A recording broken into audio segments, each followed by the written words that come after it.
Thank you sir. CRM e learning classes में आपका स्वागत है। आज जैसा कि आप देख रहे हैं, क्लास 9 सब्जेक्ट साइंस, जिसे हम हिंदी में विज्ञान कहते हैं, ये मोस्टली आपका यूपी बोर्ड का सिलेबस है, जिसे हम कवर करने की यहाँ पे कोशिश करेंगे। और आप साइंस के बारे में जानते हैं, विज्ञान के बारे में जानते हैं। आज की दुनिया में विज्ञान के बिना सब कुछ देखा जाए तो अधूरा है। आप स्टार्टिंग से लेकर लास्ट तक जाएंगे तो सबसे ज़्यादा यूज़ अगर हमारी लाइफ में हो रहा है तो विज्ञान का हो रहा है, जिसके बिना हम अपने जीवन की कल्पना नहीं कर सकते। हम पहले के टाइम में दातुन करते थे और आज के टाइम में हम ब्रश कर रहे हैं, तो ये भी किसकी देन है? विज्ञान की देन है। आज हम लाइफ बॉय यूज़ करते हैं, सोप यूज़ करते हैं, साबुन यूज़ करते हैं, कपड़े पहनते हैं। कपड़े भी आजकल आर्टिफिशियल आ रहा है, तो वो भी किसकी देन है? विज्ञान की। तो उसी विज्ञान के point of view class 9th का सिलेबस हम यहाँ पे डिस्कस करेंगे। जैसा कि आप देख रहे हैं, क्रम संख्या, इकाई और फिर यहाँ पे अंक आपको दिए गए हैं। तो पहला जो आपकी पहली इकाई है, उसको अगर ध्यान से देखेंगे तो द्रव्य, जिसे हम और क्या कहते हैं? पदार्थ। द्रव्य जिसे और हम क्या कहते हैं? पदार्थ। उसके बारे में फोकस करेंगे, उसकी प्रकृति जानेंगे और उसका व्यवहार। प्रकृति मतलब, प्रकृति दो चीजें होती हैं जैसे देखा जाए तो ये एक आपका भौतिक प्रक्रम होता है और दूसरा अगर देखें तो रासायनिक। पहला भौतिक प्रक्रम होगा और दूसरा देखें तो रासायनिक। और व्यवहार का मतलब वे जो वस्तुएं यहाँ पे हम यूज किए हैं या पदार्थ को यूज किए हैं, उनका व्यवहार कैसे है, वो काम कैसे कर रही हैं, कौन कौन से कैरेक्टर हैं उनके जो हमारी डेली लाइफ में प्रभावित करने का कार्य करते हैं। और यहाँ पे अगर नंबर्स देखें तो टोटल 20 नंबर है, मतलब 20 नंबर पहली यूनिट से आपको देखे जाएगा। द्रव्य, प्रकृति एवं व्यवहार, टोटल आपके 20 नंबर मिलेंगे। और ये पूरा साइंस में केमिस्ट्री का सिलेबस है। जैसा कि आप जानते हैं, क्लास 9 8 तक केवल आप साइंस पढ़ते हैं। क्लास 9 में जब आएंगे आप तो तीन चीजें डिवाइड हो जाती हैं। पहला आपका रसायन, जिसे हम केमिस्ट्री कहते हैं, रसायन विज्ञान। और दूसरा अगर देखा जाए तो ये जीव विज्ञान हो जाएगा, जिसे हम जीव कहते हैं। और तीसरा भौतिक विज्ञान। तो जो मैं आपको टीच करूंगा यहाँ पे, वो सिर्फ आपको रसायन विज्ञान और जीव विज्ञान दो चीजें बताई जाएंगी। और अगर पदार्थ में हम ले तो पदार्थ में भी दो चीजें आती हैं, बहुत ध्यान से देखिएगा। पदार्थ दो प्रकार के होते हैं, एक सजीव होते हैं और एक निर्जीव। अभी मुझे देख रहे हैं, अब मैं बोल रहा हूं तो क्या हूं? सजीव हूं। तो एज लाइक देखा जाए तो मैं भी खुद क्या हूं? पदार्थ हूं। बस ये दूसरी बात है कि हमारे अंदर बोलने की क्षमता है, समझने की क्षमता है, वृद्धि करने की क्षमता है, चीजों को हम महसूस कर सकते हैं, इसलिए हम क्या कहलाते हैं? सजीव। जिसका अध्ययन आप विज्ञान की जिस शाखा में करते हैं उसे क्या कहते हैं? जीव विज्ञान या जीव या बायोलॉजी कहा जाता है। दूसरा निर्जीव। निर्जीव चीजों का अध्ययन विज्ञान की जिस शाखा में करते हैं उसे हम क्या कहते हैं? रसायन। जैसा कि इसका पहला चैप्टर है हमारे आसपास के पदार्थ। पहला चैप्टर जो आपका पहली यूनिट का है वो है हमारे आसपास का पदार्थ। तो हमारे आसपास का पदार्थ डिटेल में आप नीचे लेंगे, उसमें आप देखते हैं हमारे चारों तरफ जितनी भी चीजें हो रही हैं, जितनी भी घटनाएं पाई जाती हैं, सभी की सभी लगभग रसायन विज्ञान से ताल्लुकात रखती हैं या रसायन विज्ञान का इफेक्ट उस पर पड़ता है। तो ये चीजें होती हैं। दूसरा लेसन लेंगे तो हमारे आसपास के पदार्थ क्या शुद्ध हैं, मतलब शुद्ध पदार्थ की बात की जाएगी। और शुद्धता भी दो प्रकार की होती है, पहला तत्व होगा और दूसरा यौगिक होगा। और दूसरे शुद्ध में लेंगे तो पहला वर्गीकरण अगर उनका करें तो दूसरा आपका होगा मिश्रण। मिश्रण भी आपके दो प्रकार के होते हैं, एक समांगी होता है, दूसरा विषमांगी होता है। ये दूसरे लेसन के बारे में था। तीसरा लेसन अगर डिस्कस करें इसी यूनिट का जो आपकी रसायन विज्ञान का है, तो तीसरा लेसन आपका है अणु और परमाणु। परमाणु और अणु, तो सब दुनिया का सबसे सूक्ष्मतम कण क्या कहलाता है? परमाणु। पहले के टाइम में वो अविभाज्य था, बट धीरे धीरे जब खोजें होती गई तो पता चला वो विभाज्य है और उसमें तीन मूल कण पाए जाते हैं, जिन्हें हम इलेक्ट्रॉन, प्रोटॉन और न्यूट्रॉन कहते हैं। इलेक्ट्रॉन, प्रोटॉन और न्यूट्रॉन कहते हैं। एक नाभिक का सर्किल होता है जिसके अंदर प्रोटॉन और न्यूट्रॉन पाए जाते हैं और आउटर मोस्ट जो लेयर होती है वो इलेक्ट्रॉन होता है, जो उसके आउटर मोस्ट कक्षक में पाए जाते हैं और हमेशा गति करने का कार्य करते हैं। लास्ट वाला जो लेसन है आपका पहली यूनिट का, वो परमाणु की संरचना है। तो ये चार लेसन मोस्टली है जो आप द्रव्य की प्रकृति एवं व्यवहार में पढ़ेंगे। और टोटल 20 नंबर, मेरी पूरी कोशिश रहेगी जब आपके एग्जाम हो तो टोटल 20 नंबर आप यहां से लेके जाए, एक नंबर भी माइनस ना हो। जितने बच्चे यहाँ पे पार्टिसिपेट करेंगे सब के सब टोटल 20 नंबर लेके जाएंगे। दूसरा अगर देखा जाए दूसरा अगर देखा जाए सजीव जगत में संगठन, दूसरा अगर देखा जाए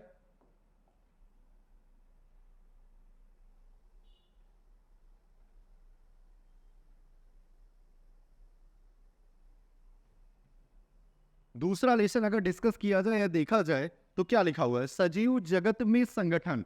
पहला ही वर्ड दे दिया सजीव। सजीव का मतलब इससे आप पहचान रहे होंगे कि हम किसके बारे में बात करेंगे। इसकी जो दूसरी यूनिट है साइंस की, वो किसके बारे में फोकस किया जा रहा है, जीव के बारे में। जीव मतलब जीव विज्ञान, जिसको इंग्लिश में बायोलॉजी कहा जाता है। बायोलॉजी, बायो मतलब क्या होता है, लिविंग, और लॉगस मतलब क्या होता है, स्टडी करना। लिविंग मतलब सजीव वस्तुओं या सजीव जीवों की स्टडी या जो अध्ययन होता है वही आपका जीव विज्ञान कहलाता है, और इंग्लिश में इसे हम बायोलॉजी कहते हैं। तो सजीव जगत में संगठन, संगठन का मतलब एक कोशिकीय जीव से हम स्टार्ट करेंगे और बहुकोशिकीय जीवों तक जाने का कार्य करेंगे। सेल आपकी एक कोशिकी से पहले अकोशिकीय पाया जाता है, जिसमें जीवाणु, विषाणु, प्रियांश या वायराइड्स, ये सारी चीजें पाई जाती हैं। तो वो सारा डिस्कशन यहाँ से होगा। फिर एक कोशिकी देखें तो अमीबा, यूग्लिना, पैरामीशियम होते हैं, जिन्हें हम निम्न प्रकार के संघों में बांटते हैं, प्रोटोजोआ से लेके कार्डेटा तक। प्रोटोजोआ, पोरीफेरा, सिलेंट्रेटा, प्लेटीहेल्मिन्थीज, एस्केहेल्मिन्थीज, फिर आपका एनिलीडा, फिर आपका मोलस्का, फिर आपका आर्थ्रोपोडा, फिर आपका इकाइनोडर्मेटा, और लास्ट में कार्डेटा, जिसके अंदर नोटोकार्ड या रीढ़ की हड्डी या मेरुरज्जु पाई जाती है, जो हम और आपकी तरह स्ट्रक्चर बनाने का काम करते हैं। तो वो सारा कुछ आप यहां से पढ़ोगे। तो ये आपका पहला लेसन होगा। दूसरा लेसन क्या होगा, हम कोशिका के बारे में डिस्कस करेंगे। कोशिका क्या है, व्हाट इज सेल। तो आप सब जानते हैं जीवन की या सजीव जीव की मूलभूत इकाई या सबसे छोटी इकाई हमारा शरीर खुद अरबों खरबों कोशिकाओं से मिलकर बना है। तो मतलब सबसे जो छोटी इकाई होगी उसे सेल कहते हैं या कोशिका, और उस कोशिका में ढेर सारे कोशिकांग पाए जाते हैं। उनका भी डिस्कशन हम आने वाले लेसन में या आने वाले चैप्टर्स में किया जाएगा। तीसरा आप अगर देखें यहाँ पे गति, बल तथा कार्य, जैसा कि आप देखकर ही स्पष्ट कर रहे होंगे कि ये किससे रिलेटेड है, भौतिक से। ये रिलेटेड है बेटा भौतिक से, भौतिक विज्ञान। जहां पे गति आप जानते हैं ये सजीवों का भी लक्षण है, और निर्जीव जो सजीव के माध्यम से गति करते हैं तो वो गति हो गया। फिर बल, बल अगर बल ना होता दुनिया में तो शायद हम और आप भी नहीं होते, क्योंकि किसी भी वस्तु को अगर हम उठा रहे हैं या टच कर रहे हैं या वो एक स्थान से दूसरे स्थान पर जा रहा है, जैसे जो गति है वो डिपेंड कर रही है किसके ऊपर, बल के ऊपर। अगर गति हो रहा है तो वो बल के कारण हो रहा है, और बल के कारण बेटा क्या हो रहा है, कार्य हो रहा है। पहली गति होगी, मतलब हम यहां से यहां तक गए, ये गति कहेगी। किसके माध्यम से हो रहा है, बल। हमारे शरीर में एक फोर्स काम कर रहा है जो हमें यहां से वहां ले जाने का कार्य करता है, जिसके फलस्वरूप कुछ कार्य हुआ। मतलब हम यहां से यहां गए 2 मीटर, 3 मीटर या 2 सेंटीमीटर या 10 सेंटीमीटर, जो भी कुछ गए, वो हमारा क्या हुआ, कार्य हुआ। तो इसकी स्टडी आप भौतिक विज्ञान में करेंगे। और लास्ट वाला जो आपका आ रहा है, यहां पे अगर ध्यान से देखा जाए तो लास्ट जो आपका आ रहा है वो आ रहा है आपका खाद्य उत्पादन। खाद्य उत्पादन अगर यहां पे ध्यान से देखें हम, तो ये जो लास्ट वाला आपका लेसन आ रहा है, लास्ट वाली यूनिट आ रही है, वो आपकी कहलाती है खाद्य उत्पादन। मतलब आपको जो आप ये 3 चीजें जानते होंगे। फर्स्टली क्या है, उत्पादक। सेकंड क्या है, उपभोक्ता। सेकंड क्या आ रही है आपकी,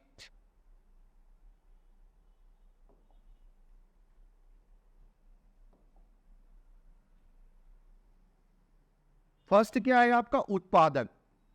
सेकंड क्या है, उपभोक्ता। और थर्ड क्या आ रहा है, अपघटक। बहुत सिंपल लाइन में या सिंपल लैंग्वेज में देखा जाए तो तीसरा आपका अपघटक है। तो खाद्य उत्पादन मतलब हम फसलों को क्या करते हैं, उगाने का काम करते हैं। यहां पर ये है तो एग्रीकल्चर का डिपार्टमेंट, बट इसकी स्टडी बायोलॉजी में हम करते हैं। तो चूंकि 3 ही पार्ट है, इसकी स्टडी भी हम बायोलॉजी में करते हैं, और वो भी मैं आपको खुद पढ़ाऊंगा।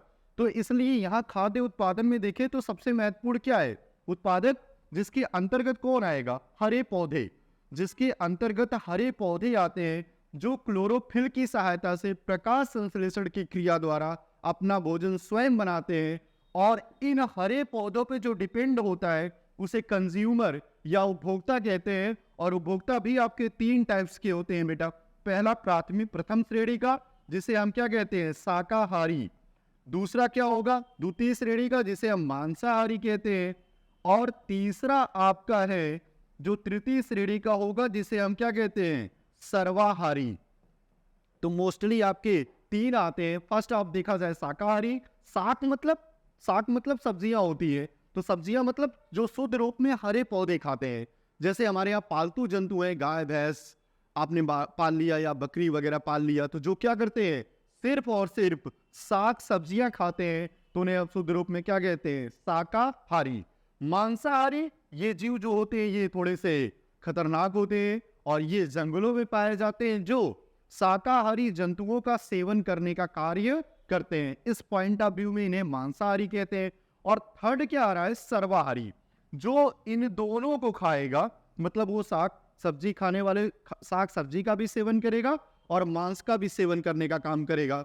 जैसा कि आप जानते हैं, इसका सबसे बढ़िया एग्जाम्पल हम और आप खुद हैं, मनुष्य है। और मनुष्य दुनिया की कोई ऐसा पदार्थ नहीं है जो सजीव और खाने का काम न करे। इसलिए आप जानते हैं चाइना वगैरह क्या खाते हैं, और वहीं से कोविड-19 की उत्पत्ति हुई उनके खाने के प्रक्रम के द्वारा ही।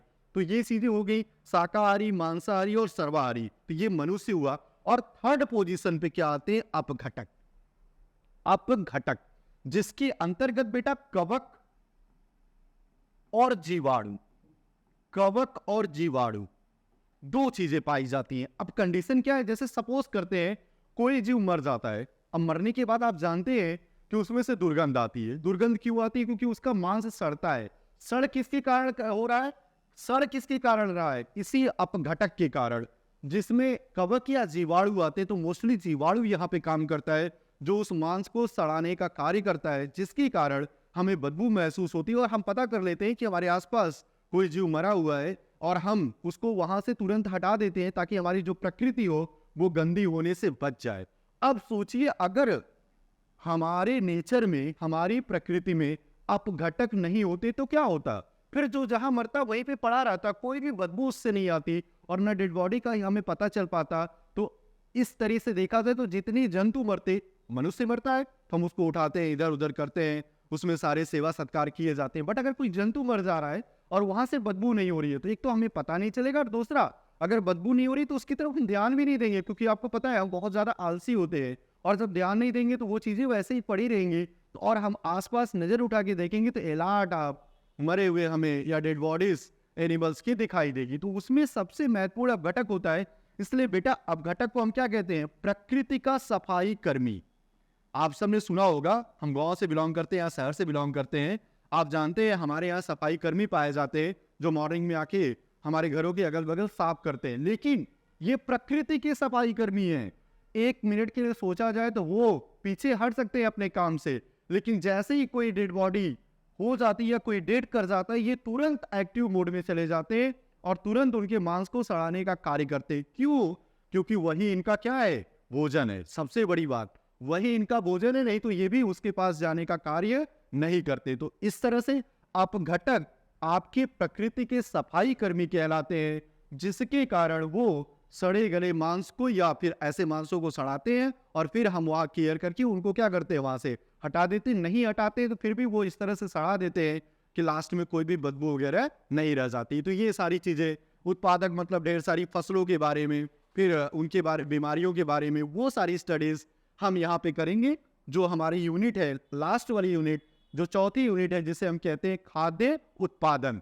उत्पादक, उपभोक्ता, अपघटक। उत्पादक हरे पौधे जो प्रकाश संश्लेषण द्वारा अपना भोजन स्वयं बनाते हैं। उपभोक्ता तीन टाइप से हो गए, पहला शाकाहारी, दूसरा मांसाहारी और तीसरा सर्वाहारी। शाकाहारी गाय और भैंस जिन्हें हम पालने का कार्य करते हैं। मांसाहारी शेर, चीता, बाघ, ये सब जो केवल और केवल क्या करते हैं, मांस का सेवन करते हैं। और तीसरा सर्वाहारी, जिसमें हम और आप आते हैं। लास्ट आता है अपघटक, जिसके अंतर्गत कवक और जीवाणु आएंगे, जो प्रकृति के सफाई कर्मी कहलाते हैं और बिना कुछ सोचे, बिना कुछ समझे उनका वही भोजन होता है, वो तुरंत उस डिपार्टमेंट में अटैक करने का कार्य करते हैं।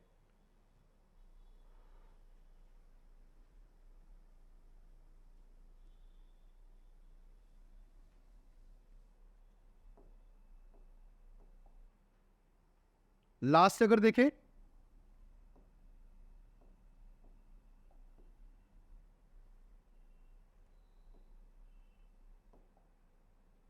लास्ट अगर देखें तो आंतरिक मूल्यांकन, लास्ट में आपका आंतरिक मूल्यांकन आ रहा है। ये जो 30 नंबर के क्वेश्चन है या 30 नंबर का जो आपको मिलेगा ये कॉलेज से मिलेगा।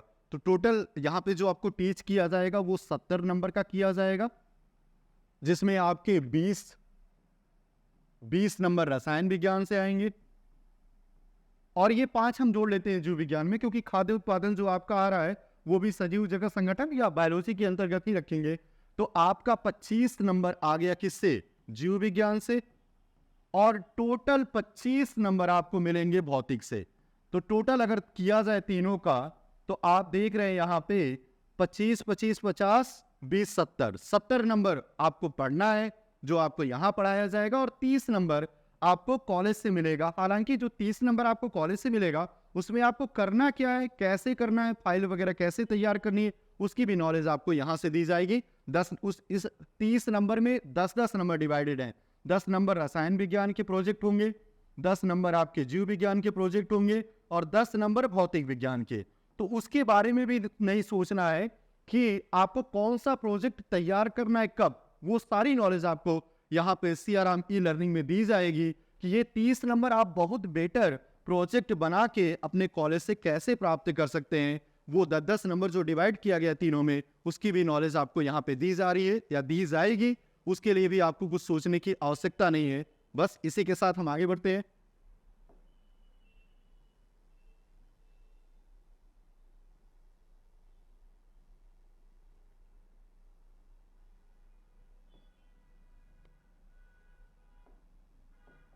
पहला,